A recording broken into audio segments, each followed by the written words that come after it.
네, 여러분 안녕하세요. 우리가 오늘 다뤄볼 작품은 109페이지에 나와 있는 메밀꽃 필 무렵이 되겠습니다. 자, 여러분 메밀꽃이 뭔지 아세요? 메밀꽃 색깔은 무슨 색깔일까요? 네, 흰색입니다. 흰색. 메밀꽃이 흐드러지게 피어있는 약간 안개꽃 아시죠? 안개꽃 느낌이에요. 약간 이렇게 넓게 펼쳐져 있는 네. 그림을 한번 보면 우리 110페이지에 보면은 이 메밀꽃이 잔뜩 피어있는 이 그림이 나옵니다. 자, 배경이 강원도 봉평이고요. 시간적 배경은 1920년대, 40년대입니다. 일제강점기죠. 자, 이때를 배경으로 하고 있고요. 제목은 메밀꽃 필 무렵입니다. 메밀꽃 필 무렵.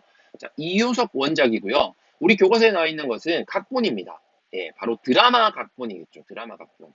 그래서 이 한국 KBS 한국문학관이라고 하는 그 드라마를 이렇게 그 문학을 드라마로 이렇게 만들어가지고 보여주는 옛날 드라마가 있었는데요. 거기서 나왔던 그 장면들이 지금 교과서에 실려 있습니다. 자, 이효석이라고 하는 작가는요, 1907년에서 1942년에 살다 가신 일제강점기 때 활동했었던 소설가고요.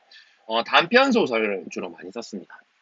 초기에는 사회 문제를 드러내는 작품을 발표하다가 점차 자연과의 교감을 묘사한 서정적인 이어져가면 서정적인 작품을 주로 썼습니다. 대표적으로는 우리가 배우는 메밀꽃 필 무렵이 가장 유명합니다. 자, 등장인물은요, 허생원이고요. 허생원 52세로 그려지고 있네요. 장돌림으로, 장돌림이라는 얘기는 여러 장으로 돌아다니면서 물건을 파는 장수죠. 그러니까 우리 정읍자에서 배웠던 그 남편이라고 생각하시면 됩니다. 소금 장수 같이. 장돌뱅이로 젊은 날 우연히 성서방네 처녀와 하룻밤을 보냈는데요. 이걸 옆에 있는 이 조선달 친구죠. 친구 동생인데 어쨌든 한두 살 차이는 어른이 되면 뭐 크게 개의치 않습니다. 나이 차이 그렇게 친구예요, 친구. 5살까지는. 예. 그래서 친하게 지냅니다. 이 둘도 없는 친구죠. 조선달하고 이제 항상 같이 다니는데 술만 마셨다면은 꼭 이 하룻밤 지냈던 이야기를 이 추억을 얘기를 하죠. 그럼 또 조선달은 또 그걸 또 처음 듣는 것처럼 또 들어줍니다. 그러니까 친구가 되는 거죠. 추억을 평생 동안 잊지 못하는 그런 사람입니다. 어떻게 보면 현대적 관점으로 좀 찌질하죠. 근데, 근데 또, 예, 우리 문학적인 관점으로 봐야 되니까 그게 또 아름다운 추억이다라고 하고 또 그 안에는 또 큰 반전이 또 숨어 있습니다. 그 반전이 뭔지는 다 읽어본 애들은 다 알겠지만 또 우리 차차차차 한번 보도록 하죠. 자, 조선달은 허생원의 친구로서요. 오랜 시간 동안 함께 장을 돌아다니면서 역시 장돌뱅이입니다. 물건을 팔고 있습니다. 자, 특이한 점은 허생원이고요. 조선달입니다. 생원과 선달이죠. 생원과 선달은 네, 생원과 선달은 어떤 사람이 더 높은 걸까요? 선달보다는 생원이 약간 높은 개념이 아닐까요? 선생님 정확하게 모르는데 약간 생원이 개념이 생원은 옛날에 옛날에 다른 작품에서 한번 봤었는데 그 황진사 하면서 황진사가 나오는 그런 소설이 있는데 그때 이제 진사와 생원 얘기를 하면서 과거급제 지방에서 과거급제를 일단 1차를 통과하고 나면 이제 서울로 이렇게 올라가는데 그때 이제 봐서 통과를 하면 생원이라고 하는 타이틀을 얻는다고 하더라고요 옛날에. 근데 이 1920, 40년 되니까 조선시대를 넘어가서 이제 과거 시험을 본 때가 아니니까 누구나 다 신분이 이제 약간 평등해졌고요. 그러면서 이제 생원, 진사, 뭐 선달 이렇게 서로 부르게 됐던 거죠. 자, 어쨌든 허세웅과 조선달은 친구고요. 자, 그다음 이제 동이라는 인물이요. 24세입니다. 52세와 24세의 차이는 52에서 24를 빼면요.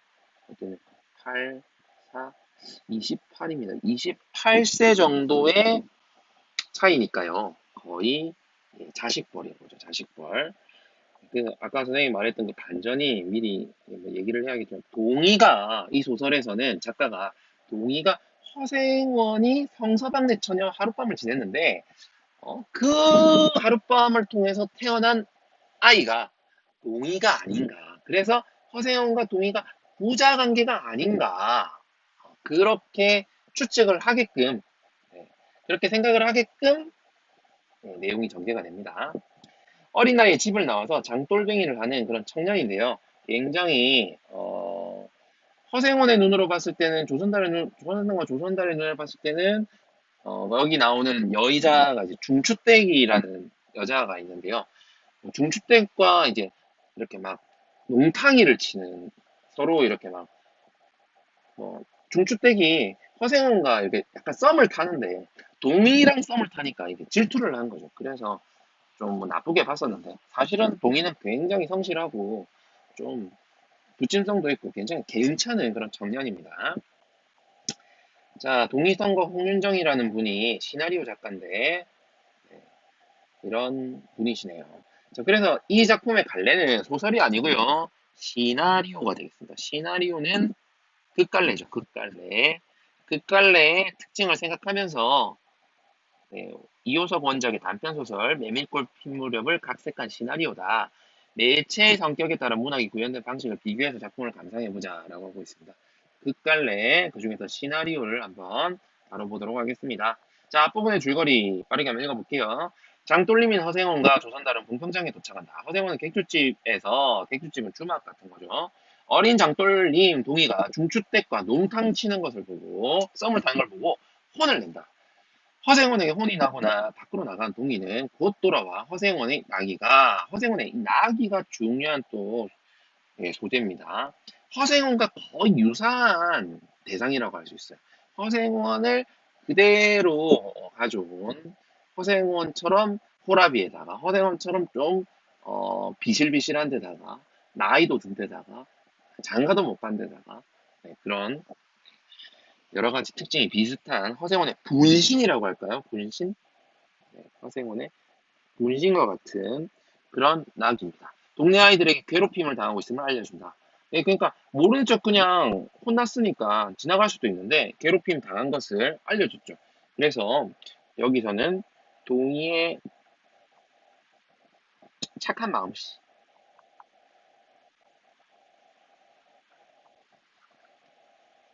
드러난다고 할 수 있겠습니다. 자, 그리고 아까 중주택과 농탕 치는 걸 보고 혼을 내는데요. 허생원 객주집에서 어린 장돌림 동리가 중주택과 농탕 치는 걸 보고 혼을 냈죠.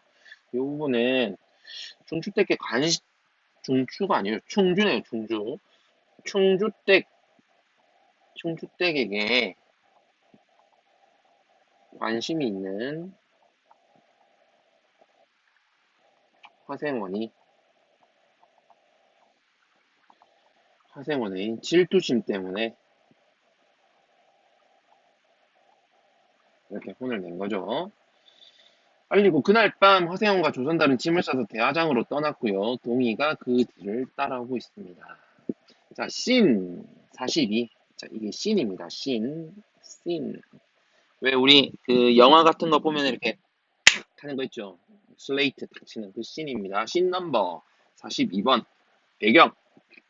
메밀밭 사이길. 이 공간적 배경이고요. 여기 시간적 배경이 가로 안에 등장하고 있습니다. 자, 교과서에 실린 부분은 전개 부분이 되겠습니다. 전개 부분이요. 전개. 자, 전개의 중심 내용 한번 적어보고 갈게요. 전개.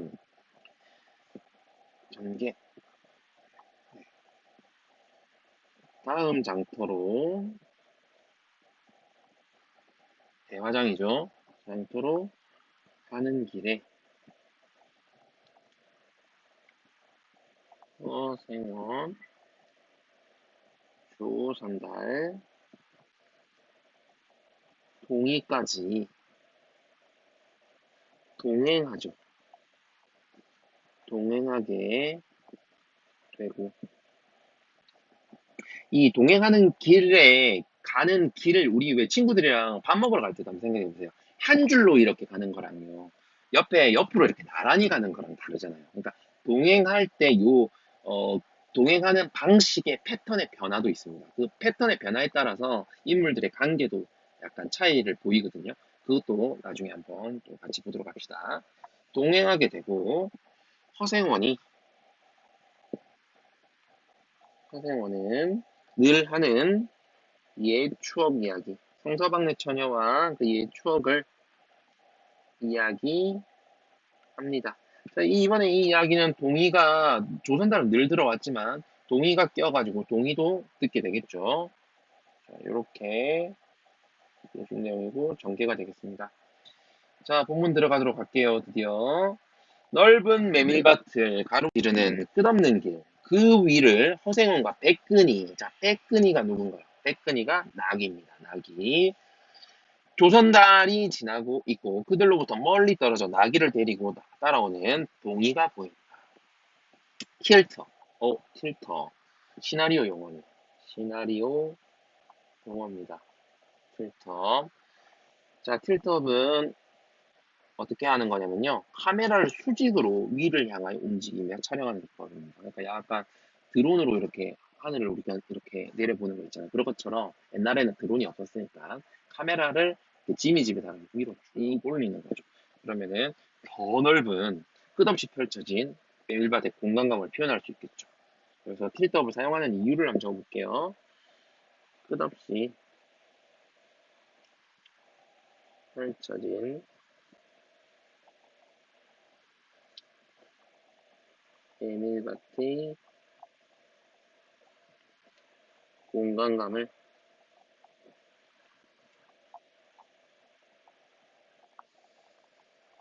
표현하고 있습니다. 영어로는 이렇게 써요. 틸터.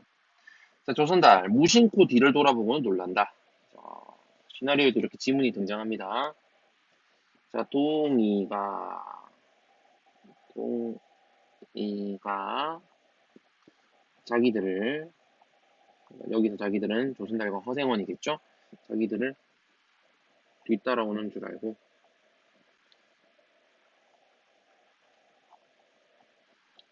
놀란 거죠. 놀람. 저 동이놈 아니야? 허생원 조선달의 시선을 따라본다. 어, 그러네요.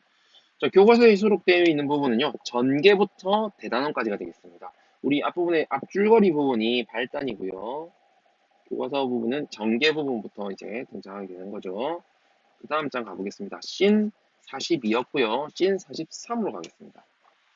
자, 씬 42 끝은 동이가 메밀밭을 둘러보며 자신의 나귀를 끌고 걸어오고 있습니다. 자, 허생원과 조선달이 어, 이제 자신들을 따라오는 동이를 발견한 그런 내용이 되었습니다. 근데 그런 내용이었습니다. 그 다음에 씬 43으로 갈게요. 씬 43은 밤이 되겠습니다. 다른 구도의 메밀밭, 오버랩이라는 시나리오 용어가 나왔습니다. 자, 오버랩은요, 역시 시나리오 용어고요. 자, 하나의 화면이 끝나기도 전에 다음 화면이 겹쳐지면서 먼저 화면이 차차 사라지게 만드는 그런 기법입니다. 동영상 편집해 보면은 왜 앞에 영상이 나가고 그 다음 영상이 나갈 때 이렇게 겹쳐지면서 앞에 화면이 차차 사라지고 뒤에 화면이 이렇게 나오는 기법 있죠. 그런 게 오버랩이라고 합니다. 약어로는 OL 이렇게 씁니다. 오버랩이죠. 자, 서두르며 길을 걷고 있는 허세원과 조선달입니다.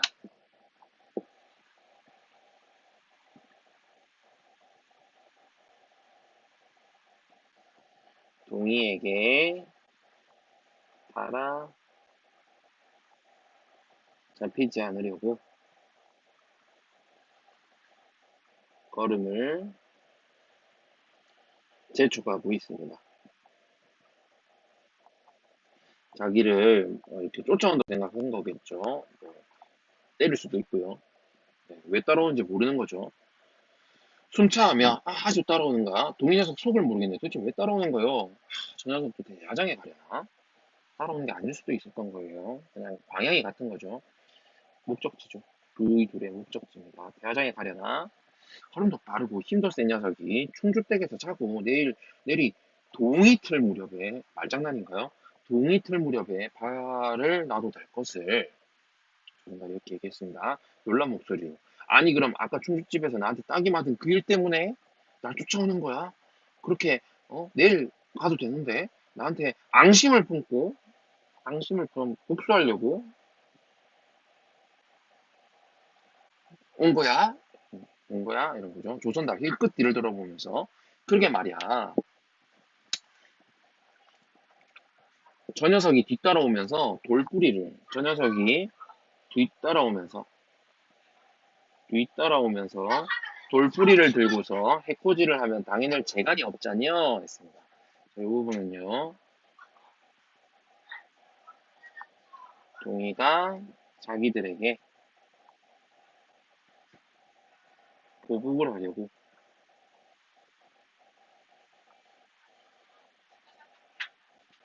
뒤따라 오는 것이라고 생각하는 겁니다. 자, 아휴. 단식하고 있습니다. 허생원과 조선달을 더욱 빠르게 걷는다. 동이가 멈춰서 허리를 숙입니다. 조선달 뒤돌아서 동이를 가리키며 저놈이 예, 허리를 숙이니까 뭔가 하려고 한다고 생각했나 보죠. 허생과 조선은 놀란 표정으로 동이를 바라본다.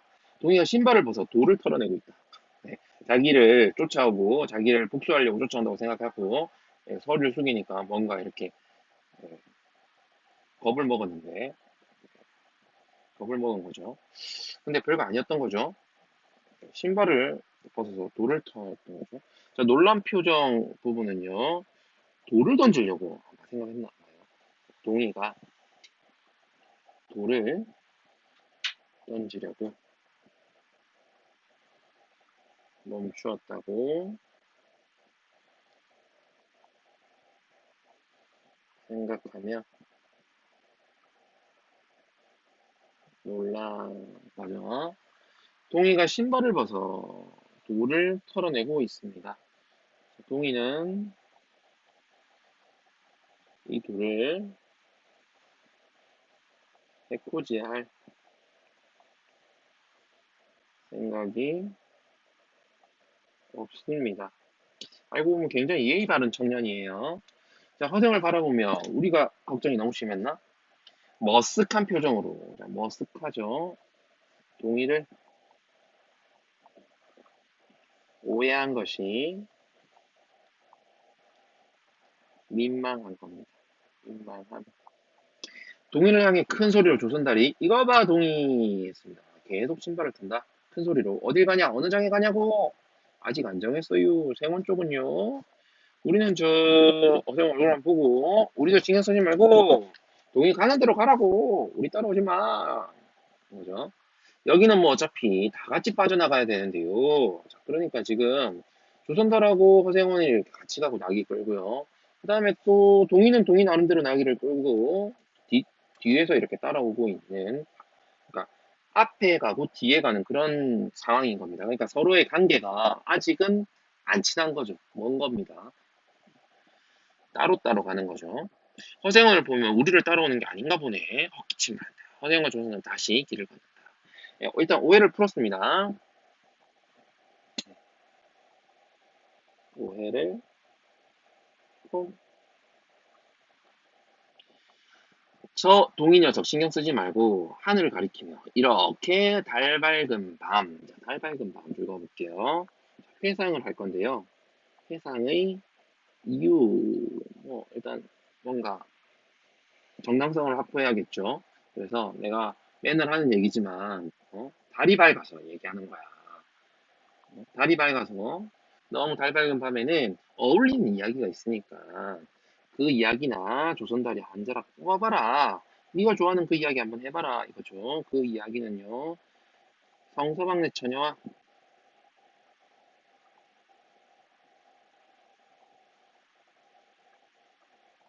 성서방네 처녀와 인연을 하룻밤 인연을 맺은 이야기를 말합니다. 한자로 뽑아보지 그려? 아 물리지도 않았어. 지루하지도 않아. 허허 물렸어. 허허 그래도 이 달 밝은 밤에 그 이야기를 안 들으면 서운해서 섭섭이네요. 서운해서 그래서 아침에 동특이가 참 섭섭하네.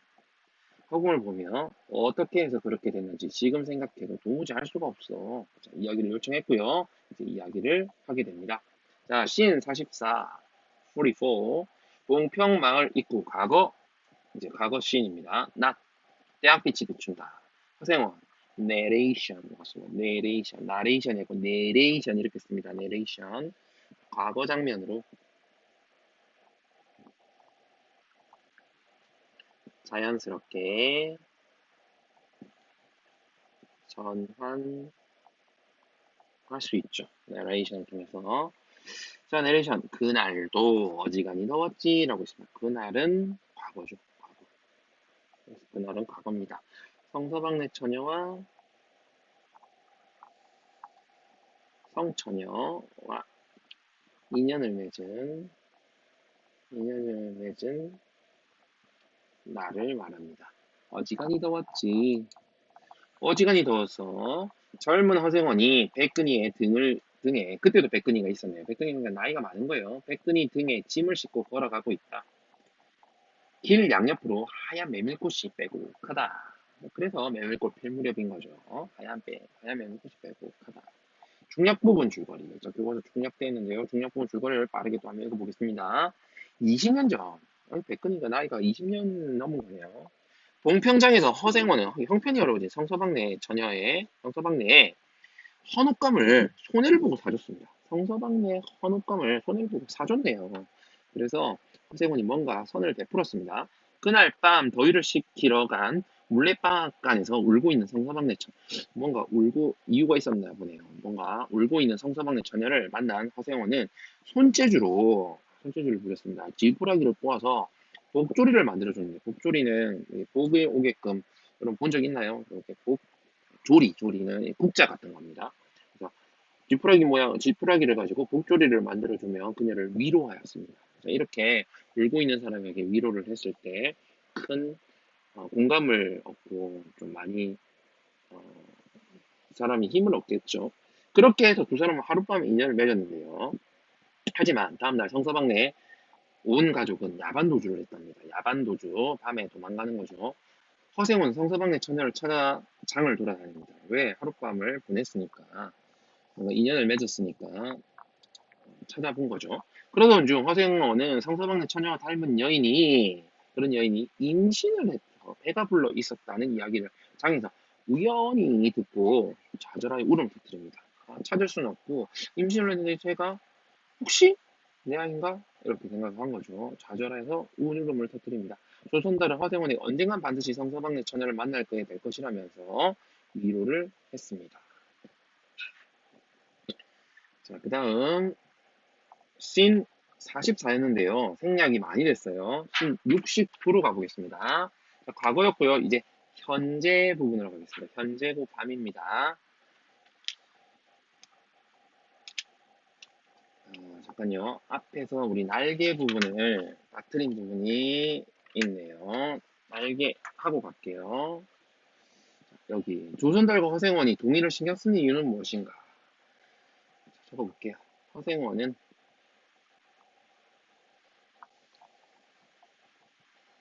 충주댁과 함께 있는 동의와 다투었다. 조선달과 허생원은 동의가 그날의 복수를 하기 위해 따라온다고 생각하고 동의를 신경 쓰고 있습니다. 자, 다시 돌아가겠습니다. 자, 씬 69. 고즈넉해진 얼굴로 걷고 있는 허생원과 조선달입니다. 자, 고즈넉해지다라는 말의 뜻은요. 자, 우리가 안 써서 잘 뜻은 모르죠. 말없이 다소곳하다 하거나 잠잠해진 이란 뜻입니다. 얼굴로 걷고 있는 허생원과 조선달. 자네 그 말이 그때는 나한테 참으로 많은 위안이 됐었다네. 자네 그 말, 이 말은 훗날 성처녀를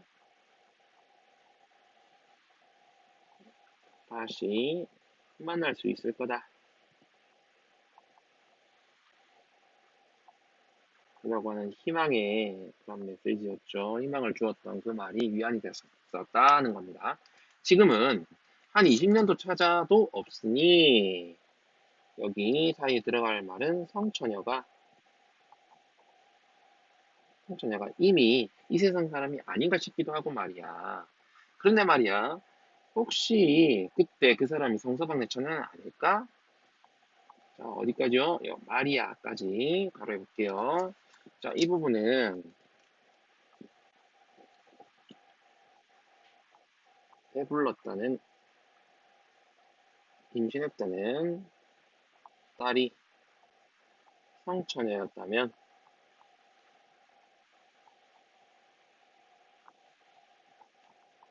허생원이 하룻밤을 보냈잖아요, 같이. 그러니까 허생원의 아이가 자라고 있을 수도 있고, 그 아이는 동이와 비슷한 나이겠죠? 자, 이는 허생원이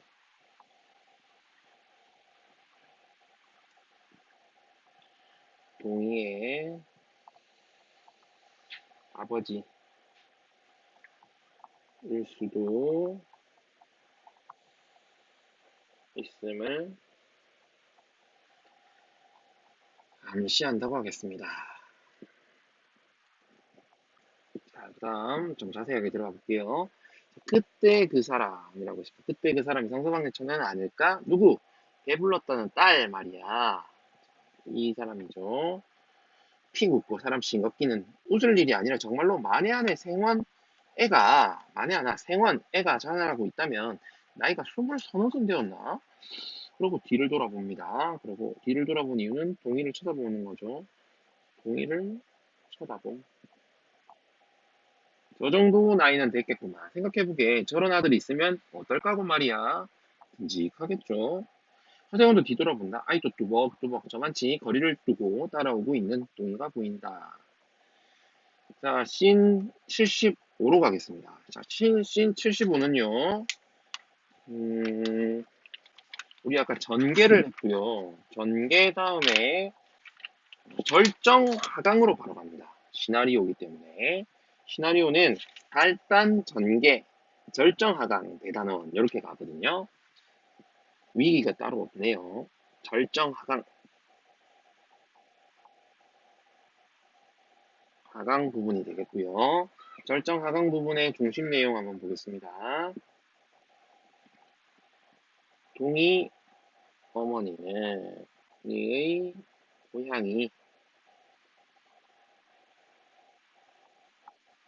동평이라는 이야기를 듣게 되고요.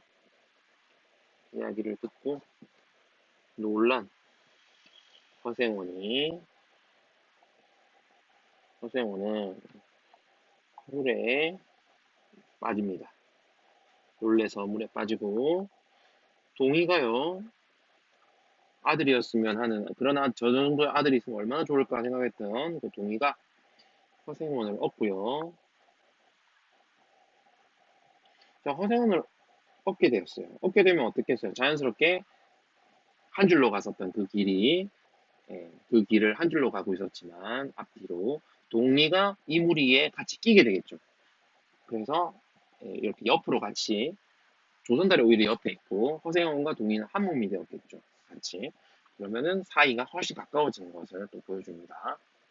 허생원을 업고 개울을 건넙니다. 결정과 하강의 중심 내용이고요. 잠깐 위에 우리 날개에 또 답을 빠뜨렸네요.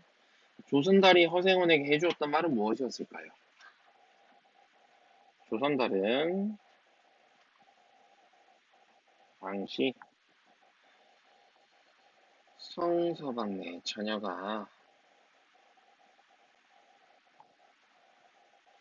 자녀를 찾아 헤매던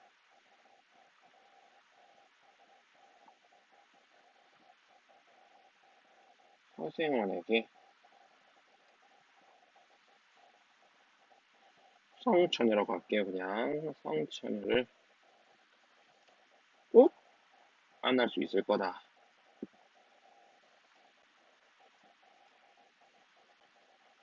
것이라는 말을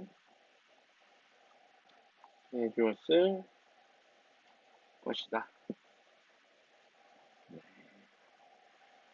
자, 씬 75 가겠습니다. 쩔뚝거리며 걸어가는 세 사람입니다. 쩔뚝거리며 걸어가는 세 사람. 허생원, 계보 밑에서 자랐다니 생부는 어쩌다 돌아가셨냐?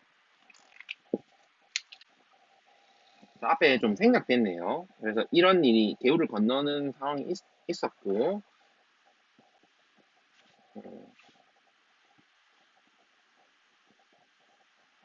아, 아니네요. 자, 뒤로 계속 가볼게요. 자, 아직 아니고요. 이 전체적인 내용이고요. 자, 찐 75, 얼뚝거리며 걸어가는 세 사람이 나오고요. 자, 허대원이 물어봅니다. 계부 밑에서 자랐더니 생부는 어쩌다가 돌아가셨나? 생부요? 예당초 없었구만요. 자, 생부가 예당초 없었는데, 이 아래 보면은, 친아버지 얼굴은 본 적도 없다라고 했습니다. 이 부분은, 이렇게 본 적도 없어서, 생부는 실제로 본 적이 없다라는 거죠. 연결되고요. 자, 제천에서 생부가 없다니, 그런 법이 어딨어? 부끄러워 말을 하지 않으려는데 정말이라니까요. 제천에서 달도 차지 않은 저를 낳고 어머니 친정에서 쫓겨났대요. 제천이 바로 성처녀가 도망간 곳이죠. 친아버지 얼굴은 본 적도 없고요. 그러니 예상치 없는 게 아니겠슈? 안타까운 듯. 오, 그랬구만. 자, 그 다음 씬 77로 가겠습니다. 또 생략됐네요. 76이 없고요. 77로 갈게요. 개울의 밤입니다. 난감한 표정으로, 자, 난감한 표정 읽어볼게요. 자, 건너야 되는데, 개울을 건너는데 널다리가 없어서, 널다리가, 널다리가 없어서, 물속으로 들어가야 하기 때문이죠. 개울을 바라보고선 세 사람입니다. 지난 장마통에 떠내려간 널다리가 아직도 걸리지 않았구만. 네, 그 개울의 장마 때문에 개울에 널다리가 떠내려간다 보네요. 조선달 바지의 아랫부분을 접어올리며 할 수 없지 뭐. 조선달이 먼저 나귀를 끌고 강을 건넜습니다. 조선달이 강을 다 건너고 뒤돌아보며 어여 건너와 했습니다. 허생원이 동이를 따라 강을 건넙니다. 자, 허생원은 자신의 허벅지까지 오는 강물에 몸을 가누기 힘들어합니다. 자, 이 모습이 나이가 많이 들어간 거죠. 자, 허생원이 넘어지겠죠. 허생원이 넘어질 것을 암시합니다. 암시합니다. 모친은 원래 제천분이신가? 웬걸요? 원래부터 제천에 살지는 않으셨대요. 허생원 울렁거린다. 아, 그럼 모친 고향이 어디야? 시원스럽게 말은 안 해주는데 봉평이란 것만 들었슈. 봉평 놀라겠죠. 왜? 성처녀가 겹쳐지겠죠. 성처녀에 대한 기억과. 그럼 아버지 성은 뭔가? 자, 여기 봉평 읽어볼게요. 자, 성처녀의 고향입니다. 동의가 허생원의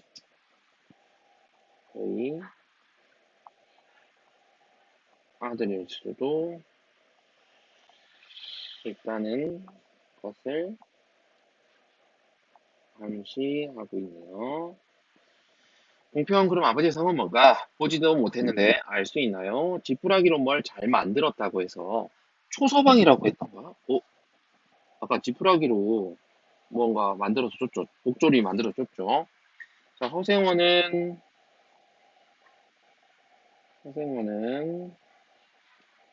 과거에 성처녀에게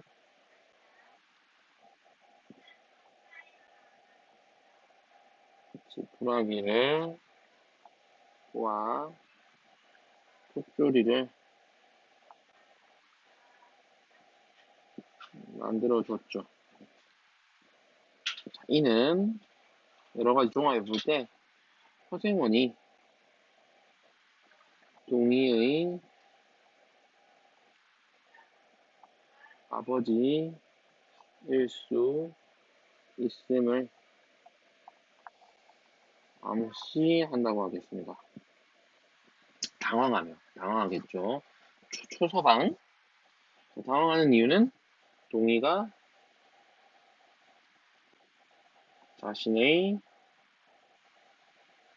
아들일지도 모른다는 사실에 당황하고 있습니다. 순간 허세원이 당황했기 때문에 발을 헛디뎠죠. 발을 헛디뎌 심리적으로 허세원이 흔들리고 있음을 알 수 있습니다. 홍당 앞으로 꼬꾸라진다. 놀라는 동이. 허생원이 물에 빠져 허우적거린다. 동이가 허생원을 잡아 일으켜준다. 안 되겠구만요. 자, 엎혀유. 자, 동이가 허생원을 엎습니다. 아, 괜찮아요. 어서유. 동이 쉽게 허생원을 들쳐엎는다. 생각보다 해깝네요. 해깝다는 가볍다는 거죠. 허생원 동이의 등이 편하다. 편한 이유는 동이에게 혈육의 정을 느끼기 때문입니다. 슬쩍 못 이기는 척 기대입니다. 이렇게까지 되어서 미안하네. 내가 오늘 메밀꽃 향기에 듬뿍 취한 모양일세. 변명을 하죠. 메밀꽃 향기에 취한 거다. 그냥 웃는다. 그래, 묻히는 아비를 찾지 않는 눈치지? 찾지 않는 눈치인가? 기대감이 있는 거죠. 성처녀에 대한 얼마나 힘들었겠어요. 위험으로 아이를 키워내고 집에서도 쫓겨나고 그랬으니까요. 미안한가? 은근한 기대감, 나를 찾는 그런 기대감이 담겨 있습니다. 늘 한번 만나고 싶다고는 하셨는데, 그래, 지금 모치는 어디 계신가? 어디 계신가? 성처녀와 재회를 다시 만나기를 기대하고 있습니다. 아직 제천에 있지요. 가을에는 봉평에 모시고 올 생각인데요. 이를 악 물고 벌면 우리 두 식구 그럭저럭 살아갈 수 있겠지요. 네네, 조심조심 몸을 건너는 동이야 그의 등에 업힌 허세원. 그러니까 등에 업혀서 지금 강을 건너고 있습니다. 허세원이 동이에게 모친에 관한 질문한 이유는 무엇입니까? 동이의 모친이 고향이 봉평이라고 했죠. 봉평이고 생부의 별명이 초서방이라고 하니까요. 라는 이야기를 듣고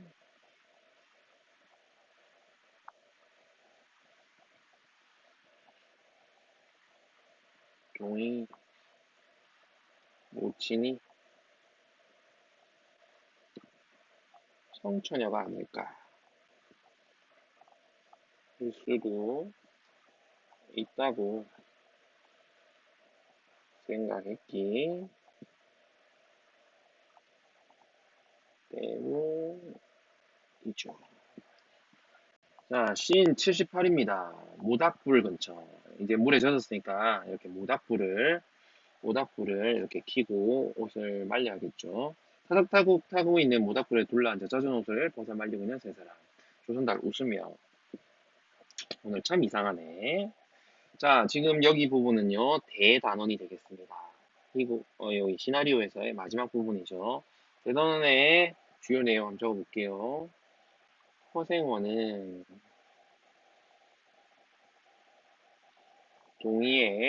동의가 자신의 혈육일 수도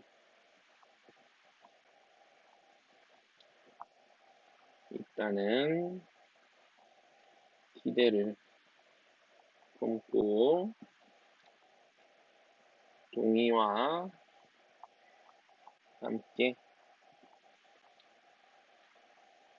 제천으로 가자고 한다라는 겁니다. 자, 이게 주요 내용이 되겠습니다. 자, 씬 78. 조선달 웃으면 오늘 참 이상하네. 어찌 물에까지 빠지고 말이야. 무엇 때문에 그랬디야? 허생원, 실은 아까 낙이 생각을 했어. 라고 했습니다. 이 낙이 생각. 첫 번째는요, 어떤 의미가 있냐면, 자기 실수에 대한 변명이죠. 낙이 생각을 했다. 낙이 생각을 갑자기 했다는 거죠. 그 다음에 이 낙이 생각은요, 자기 자신에 대한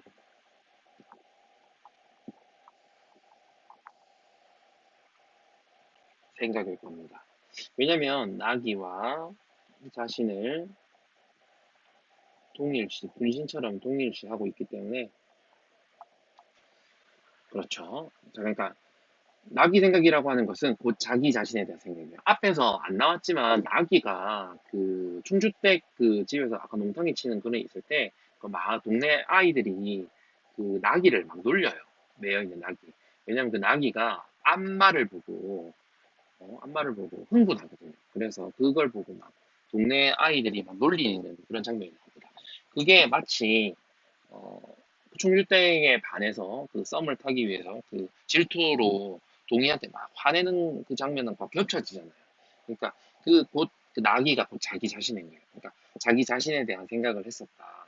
아, 그런 거랑. 근데 이제 또 심지어 그 앞말 또그 요 나기가 우리 원작에 보면은 소설에서 그 또 멋진 피마, 그러니까 멋진 안말한테 또 새끼를 얻었던 사실이 또 앞에 나옵니다. 그러니까 그런 나기 생각을 하면서 곧 자기 자신에 대한 생각이, 곧 자기도 지금 아들을 찾은 거잖아요. 그러니까 나기가 자신을 동일시한 거고요. 그리고 아까 물에 꼬꾸라진 거 있잖아요. 그게 이제 나기 생각을 했다고 하는 자기 자빠진 그 실수에 대한 변명이라고도 이렇게 할 수 있다는 거죠. 두 가지 의미가 있다는 겁니다. 백근이를 쳐다보면 낙이 그래요. 저 못난 꼴을 해가지고 자 여기 나오네요. 저 못난 꼴을 해가지고 새끼를 얻었잖아. 그것도 마을에서 제일 가는 피마에게 말이야 라고 했습니다.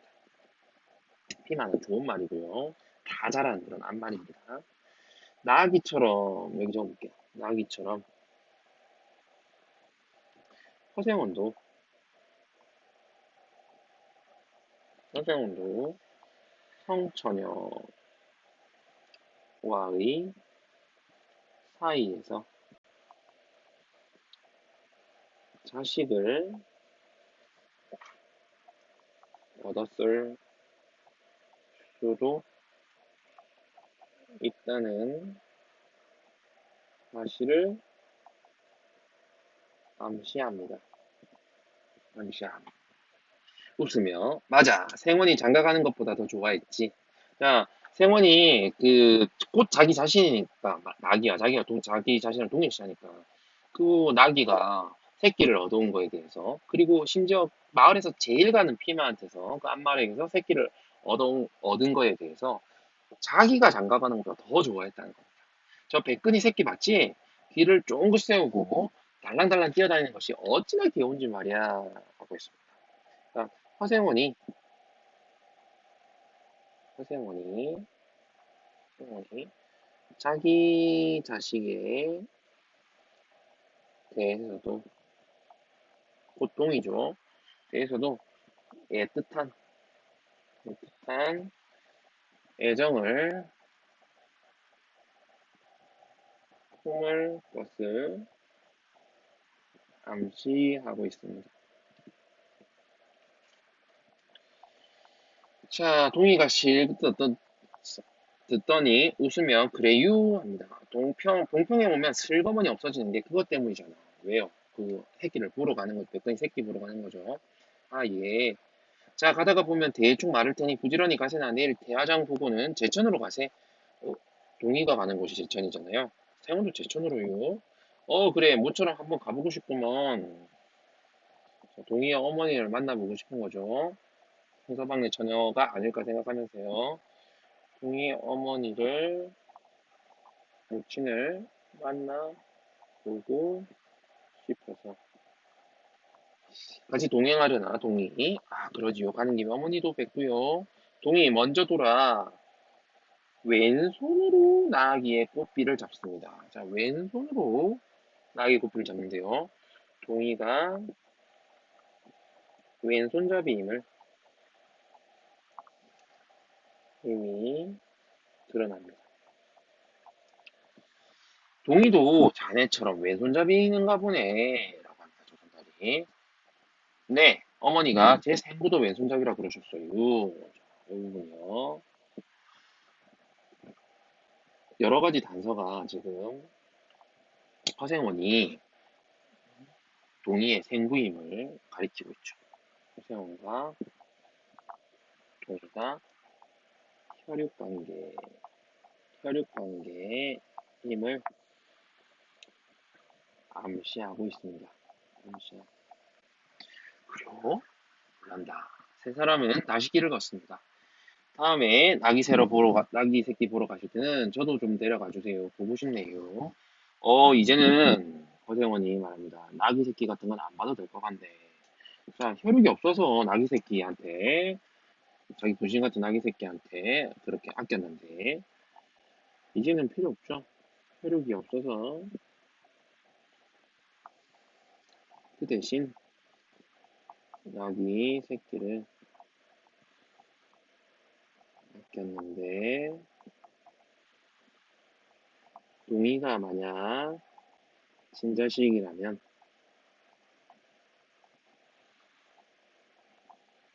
그럴 필요가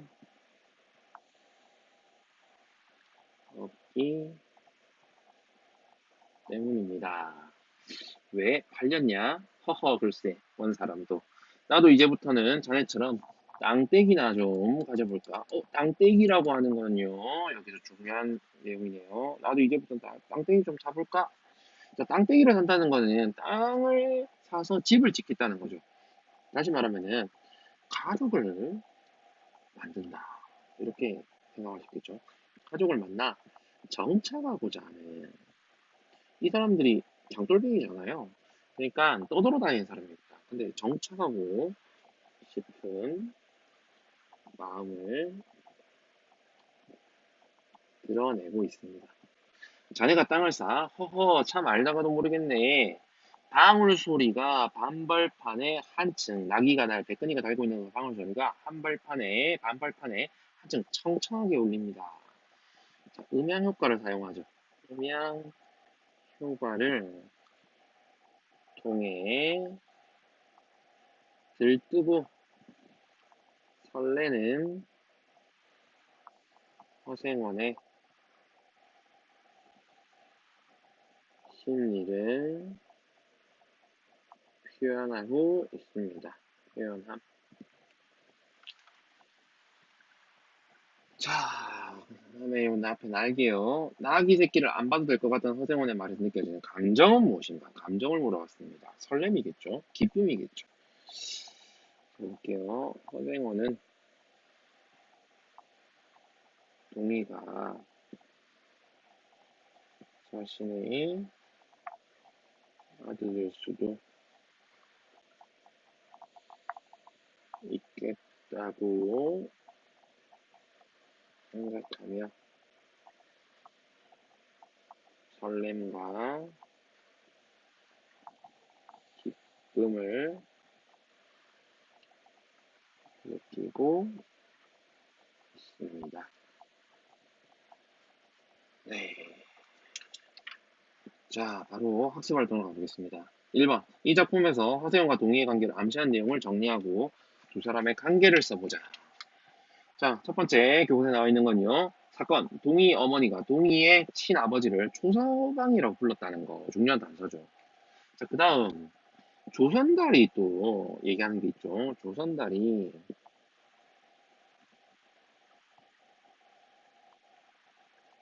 한 말 중에서, 말 중, 빼불렀다는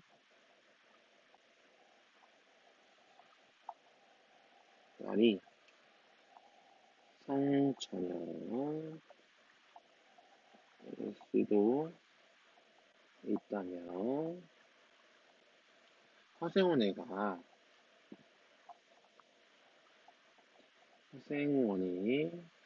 첫날밤으로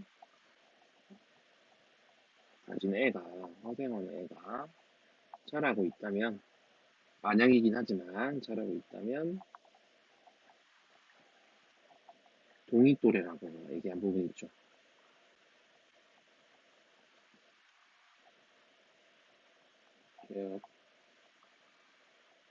되었다는 것이죠. 그 다음 동이의 어머니가 봉평이 모양이라는 것도 있고요. 그 다음에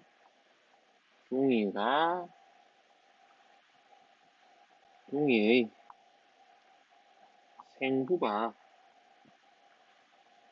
왼손잡이라는 거. 사실 왼손잡이는 유전되는 거 아니라 그러죠, 과학적으로. 근데 문학이니까요. 과학이 아니니까요. 글자가 틀리죠. 왼손잡이라는 것. 뭐 이들은 많이 못 배워서, 아니면 이 당시 시대상 이 시대는 과학을 그렇게 과학적으로 따지는 게 아니니까요. 아니면 작가가 몰랐을 수도 있고요. 자, 따라서 허세원과 동의는 후자 관계일 것이다. 아버지와 아들의 관계, 후자 관계로 생각해 볼 수 있다라고 할 수 있겠죠. 전달 매체의 특성을 고려하여 이 작품의 창의적 표현 방법과 심리적 가치를 살펴보자라고 했습니다. 자, 다음은 이 작품의 원작 소설인 메밀꽃 필 무렵의 일부분이다. 작품을 감상하고 같은 작품을 인쇄 매체와, 이 소설이죠, 영상 매체로 감상했을 때 차이점을 말해보자라고 했습니다. 자, 이 부분 한번 보겠습니다. 달밤이었으나 어떻게 해서 그렇게 얘기는 되었는지 지금 생각해도 도무지 알 수 없어. 허세호는 오늘 밤도 또 그 이야기를 끄집어내려는 것이다. 조선달은 친구가 된 이래 귀에 못이 박히도록 같은 말을 여러 번 듣는 거죠. 같은 말을 여러 번 듣다. 들어왔다. 그렇다고 실정을 낼 수도 없었으나 허생호는 시침을 떼고 되풀이할 때로는 되풀이하고 말았다. 달밤에는 그러한 이야기가 격에 맞거든 했습니다. 달밤이 과거와 현재를 연결하는 매개체입니다. 그런 이야기가 성처녀와 그의 하룻밤이죠. 라는 이야기입니다. 격에 맞거든. 조선달 편을 바라는 보았으나 물론 미안해서가 아니라 달빛에 감동하여서였다. 이지러는 졌으나 봄을 가제 지난 달은 부드러운 빛을 흐부치 흘리고 있다. 대학까지는 70리 반길. 후계를 둘이나 넘고 개울을 하나 건너고 벌판과 산길을 건너야 한다. 길은 지금 산허리에 걸려있다. 길은 지금 산허리에 걸려있답니다. 자, 지금 길이 산허리에 걸려있는 모습이죠. 그러니까 산 중턱으로 뻗은 길을 지나고 있음을 알리는 거죠. 적어볼게요. 일행이 산 중턱으로 뻗은 길을 지나고 있음을 간접적으로 제시하고 있습니다. 뭐, 이 길을 지나고 있다 이렇게 얘기 안 하고 길은 지금 산허리에 걸려 있다 이렇게 간접적으로 제시하고 있는 거죠. 밤중을 지난 무렵인지 죽은 듯이 고요한 속에서 짐승 같은 달의 숨소리, 공감각적 표현입니다. 공감각적 표현이고요. 자, 좀 자세하게 적어보면요. 시각적 심상인 달이요. 달을 청각적 심사인 숨소리로 표현하고 있죠. 전이시켜서 표현하고 있습니다. 김석 같은 달의 숨소리가 손에 잡힐 듯이 들리며 콩포기와 옥수수 잎새가 한층 달에 푸르게 젖었다. 이제 시각이죠. 색깔이 나오니까요. 젖었다 이런 거는 뭐 촉각 이런 거 되겠죠. 젖어 있으니까. 산허리는 온통 메밀밭이어서 피기 시작한 꽃이 소금을 뿌린 듯이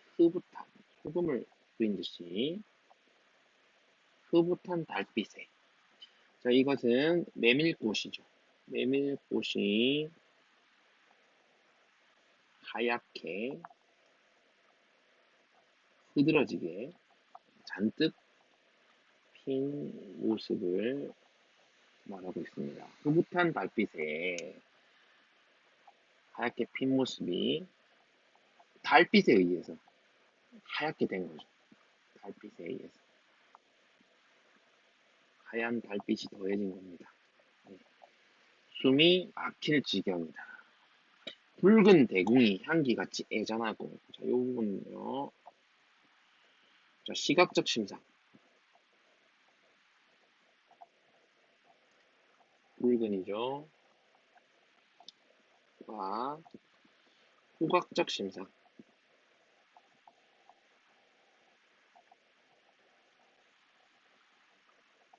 향기가 결합이 나타나는 거죠.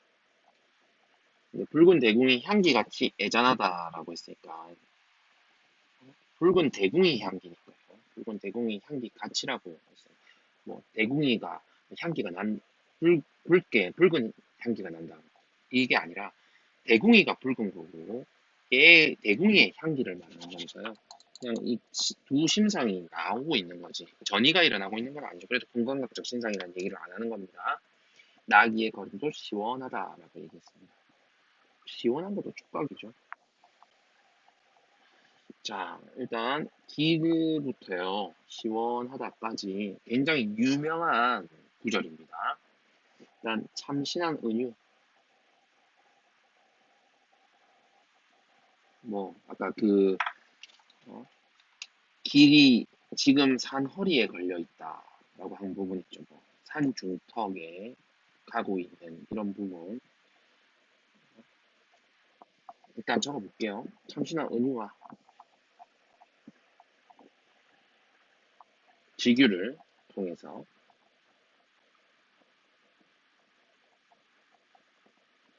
지규를 통해 자연의 모습을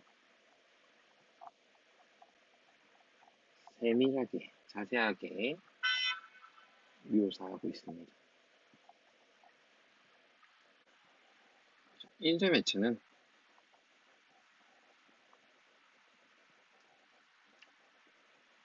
허생원과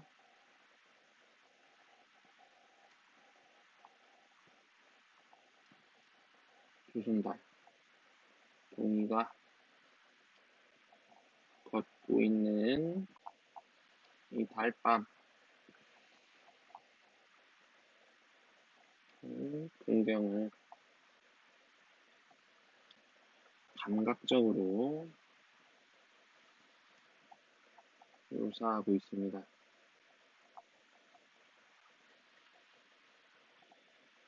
그래서 환상적인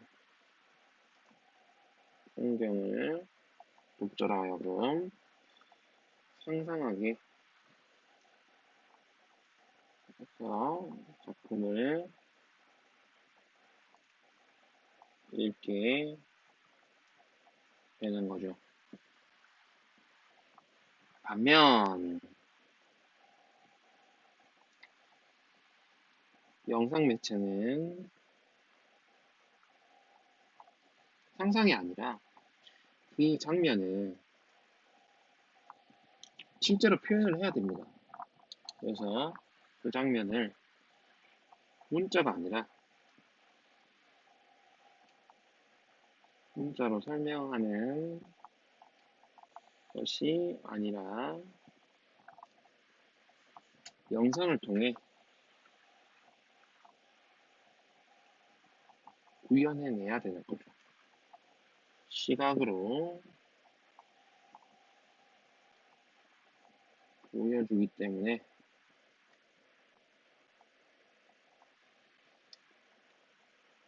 풍경을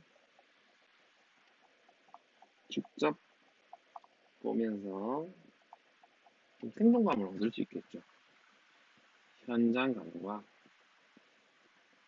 생동감을 느낄 수 있다. 자, 그 다음 2번입니다. 소설 메밀꽃 필무렵을 영상 매체로 바꾸면서 나타난 창의적 표현 방식을 찾아보자 라고 했습니다. 자, 아까 틸트업이라고 하는 촬영 방식이 있었죠. 그걸 활용해서 끝없이 펼쳐진 메밀밭의 공간감을 효과적으로 표현했습니다. 그 다음 동이가 걷고 있는 메밀밭의 장면에서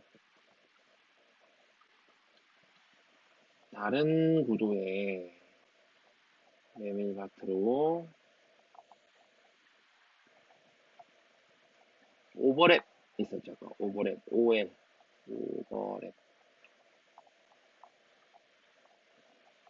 오버랩 하여 시간의 흐름을 효과적으로 보여주고 있다. 다음, 아까 나레이션도 나왔었죠. 내레이션 있었죠. 내레이션을 활용하여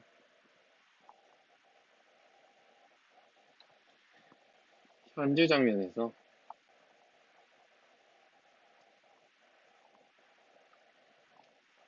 과거 장면으로 자연스럽게 전환하였다.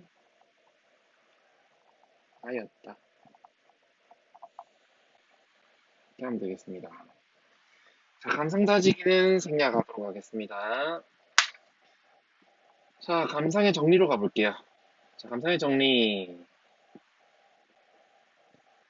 시나리오 메밀꽃 필무렵은 원작 소설을 각색한 것으로 특히 인물 간 관계에 대한 서사를 구체화함으로써 그러니까 동의가 허생원의 아들일지도 모른다라고 하는 그 서사를 구체화했죠. 인물의 행동의 이유를 좀 더 설득력 있게 제시하였습니다. 또한 주인공 화생원의 순수한 인물됨과 사랑에 초점을 맞추어 전개함으로써 인물에게 보다 강조점을 두었습니다. 소설 메밀꽃 필무렵은 장돌림의 삶을 통해 떠돌이 삶의 애환을 그린 작품입니다. 메밀꽃이 핀 달밤의 풍경 묘사를 통해 서정적이고 낭만적인 분위기를 조성하고 있으며 길 위에서 나눈 인물들의 대화를 통해 남녀 간의 만남과 헤어짐, 혈육의 정 등을 이야기하고 있다. 특히 이 작품의 배경인 메밀꽃이 핀 달밤은 서정적이고 낭만적인 분위기를 형성하며 남녀 간 사랑의 추억을 아름답게 부각하는 그런 기능을 합니다. 자, 지식창구. 소설과 시나리오의 차이점 보겠습니다. 소설과 시나리오의 가장 큰 차이점은 서술자의 존재 유무에 있습니다. 예, 그렇습니다. 소설은 서술자가 있고요. 시나리오는 서술자가 없습니다. 내레이션을 누군가 할 수는 있겠지만 그게 서술자는 아니죠. 소설은 서술자가 사건의 내부 또는 외부에서 이를 기록하여 독자에게 전달합니다. 그래서 시점이라는 게 생기는 거죠. 이에 비해 시나리오는 특수한 경우를 제외하면 서술자가 존재하지 않기 때문에 등장인물이 직접 대사와 행동을 통해서 관객에게 사건을 전달합니다. 또한 소설은 문자를 통해 이야기가 전달되므로 독자는 소설의 내용을 다양한 사고력과 상상력을 발휘해서 감상해야 합니다. 그러나 시나리오가 기반이 된 영화는 시청각적 방법을 통해 이야기가 전달되기 때문에 독자는 시나리오 속 장면을 보다 감각적으로 그리고 생동감 있게 느낄 수 있게 됩니다. 좀 더 감각적이고 생동감이 있다는 겁니다. 자, 관련된 작품으로 영마와 서울 1964년 겨울이 있는데요. 얘는 우리가 수행평가 보는 작품이다라고 이미 공지가 되었죠. 다 읽어보시기 바랍니다. 자, 그 다음 우리 마지막으로 학습지 가도록 하겠습니다. 학습지, 메밀꽃필 무렵 어디 있나요? 자, 얘도 태그를 따로 안 달았는데, 자, 여기서 정리를 하도록 하겠습니다. 자, 갈래 중요합니다. 시나리오죠. 첫 번째 가로. 서정적, 낭만적, 메밀꽃필 무렵의 성격입니다. 배경은 1920년대 어느 여름날이고요. 공간적 배경은 강원도 공평에서 대한항으로 가는 길이 되겠습니다. 제재는 장돌림의 삶이고요. 주제는 떠돌이 삶의 애환가 그리고 육친의 정이라고 하겠습니다. 자, 두 번째 가로는 암시가 되겠습니다. 암시가 군데군데 등장했었죠. 그래서 암시와 그리고 딱 아들이다 뭐 이렇게 소설에서 밝히지는 않죠. 그래서 여운을 남기는 그런 결말을 취하고 있다는 게 특징이고요. 메밀꽃 핀 그 메밀밭 그리고 달밤에 그 달이 비쳐서 그 메밀밭이 하얗게 그려지고 있는 그 아름다운 배경을 통해서 보다 낭만적인 분위기 그리고 그 남녀 간의 사랑의 추억을 그려내는 적합한 그런 공간적 배경을 보여주고 있습니다. 자, 전체적인 구성은 시나리오의 구성이 우리 일반적인 소설의 구성과 좀 다른데요. 발단, 전개, 절정, 하강 이런 부분이 있습니다. 그리고 위기가 따로 없고요. 발단, 전개, 절정으로 바로 가고요. 그리고 하강이 나타납니다. 그리고 대단원이라고 하죠. 결말이 하고요. 그 다음에 마지막 부분은 혈육, 가로는 혈육입니다. 교과서 수록 내용 부분은 전개에서 대단원 부분이 수록되어 있습니다. 발단은 앞부분에 전체 줄거리와 그 앞에 앞부분 이전 줄거리 부분이 거기에 있죠. 첫 번째 핵심 강의 1. 등장인물의 특징입니다. 허생원 주인공이죠. 그 다음 백근이 낙이고요. 동일시대는 존재입니다. 조선달 주인공의 친구고요. 동이 허생원의 아들임을 왼손잡이를 통해 암시하고 있습니다. 성서방네 처녀 실제로 등장하진 않지만 그 과거의 그 내레이션 속 그다음 그 과거의 씬 있죠. 거기서 성서방네 처녀가 등장하긴 하죠. 현재에는 등장하지 않지만요. 성서방네 딸이고요. 허생원의 옛사랑이고 동의 친모로 집됩니다. 자, 2번 허생원의 과거와 현재입니다. 대화장으로 향하던 중에 조선달은 허생원에게 과거 이야기를 들려달라고 합니다. 허생원은 달 밝은 밤에 회상 매개체로 삼아서 성서방네 처녀와의 추억을 이야기합니다. 작가는 허생원의 과거를 통해 유랑하는 삶을 보여주고요. 현재를 통해 혈육에 대한 인간의 애정을 부각합니다. 과거가 있고요. 현재가 있는데요. 이게 달 밝은 밤을 통해서 매개되고 있습니다. 등장인물 허생원과 성서방네 처녀고요. 배경 둘째 젊은 날의 사랑과 유랑의 길이죠. 현재는 혈육에 대한 인간의 애정이 되겠습니다. 이게 달 밝은 밤을 통해서 매개됩니다. 여기에 동의가 추가되었죠. 다음 3번 허생원과 낙이 백근이의 관계. 이 중요한 태그가 되겠습니다. 자, 허생원과 백근이는 다양한 측면에서 매우 유사합니다. 이는 허생원과 백근이를 동일시하고 둘의 동반자적 관계라고도 하고요. 표현한 것이다. 자, 허생원 50대 사내인데요. 백근이도 그에 못지않게 늙은 낙입니다. 낙이 나이로는 50대 정도 되겠죠. 그래서 허생원과 비슷합니다. 충주댁과 농탕이 친 동이에게 화를 내는 모습이 나왔고요. 암당나기가 아니고요. 암탕나기입니다. 암이 옛날에 히읗 끝이 히읗 종성체형을 갖고 있거든요. 그래서 암탕나기라고 쓰는 게 맞는 표기입니다. 맞춤법에. 암탕나기를 보고 발광하는 모습, 흥분한 모습. 황서방네 처녀에게 얻은 동이는요, 강릉집 암말에게서 얻은 새끼하고 유사한 모습이 있죠.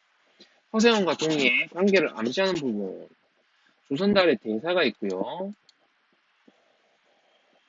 그다음 봉평이라고 하는 곳, 고양이죠. 그다음에 초서방이라고 하는 단어, 그다음에 왼손잡이라고 하는 거. 그러니까 소설에서 나오는 그 암시보다 훨씬 더 많아요. 그리고 좀 더 구체적입니다. 뭐 초서방이라든지 이런 거는 소설에 안 나옵니다. 자, 요래서 훨씬 더 좀 더 개연성을 부여한 거죠. 시나리오에서.